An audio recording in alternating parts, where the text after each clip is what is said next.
Hi friends, வாங்க என்ன சாப்பாடு செஞ்சுருக்கேன், என்ன டிஃபன் செஞ்சுருக்கேன், எப்படி பேக் பண்ணுறன்றதை பார்க்கலாம். காலையிலே சொன்ன மாதிரி சாதமும் கீரையும் தான் செஞ்சுருக்கேன். சாதம் எடுத்து வச்சுக்கிறேன், அப்புறம் கீரை எடுத்து வச்சுக்கிறேன். காலைக்கு தோசை தான் ஊற்றிருக்கேன், அதையும் எடுத்துக்கிறேன். அப்புறம் சொரக்காய் பொரியல் எடுத்து வச்சுக்கிறேன். இன்றைக்கி தோசைக்குமே நான் முருங்கைக்கீரை தான் எடுத்து வச்சுக்கிறேன். இது ஒரு உலகமாக சோம்பேறித்தனம் தான், ஆனால் என்ன பண்ணுறது, எனக்கு பிடிக்கும் கீரை தோசை கூட சாப்பிட்றதுக்கும்.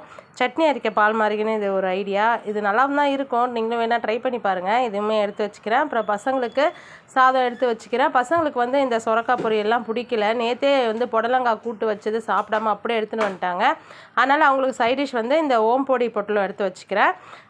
இது எல்லாமே எடுத்து பேக் பண்ணி வச்சுட்டு அவங்களுக்கு ஸ்நாக்ஸ் பார்த்திங்கன்னா, இன்றைக்கி பொரி உருண்டை பெரிய பாப்பாவுக்கு. சின்னவளுக்கு கொஞ்சம் டென்டல் இஷ்யூ இருக்கிறதுனால அவளால் எதுவுமே கடித்து சாப்பிட முடியல. அதனால் அவளுக்கு மட்டும் பிஸ்கெட் எடுத்து வச்சுக்கிறேன். மஞ்சள் நிறத்தை எனக்கு எதுவும் ஸ்நாக்ஸ் எடுத்து வச்சுக்கல, ஒரே ஒரு எள்ளு கேக் மட்டும் எடுத்து வச்சுருந்தேன். அவ்வளோதான் ஃப்ரெண்ட்ஸ். வீடியோ பிடிச்சிருந்தா லைக் பண்ணுங்கள், நம்ம சேனலை சப்ஸ்கிரைப் பண்ணுங்கள்.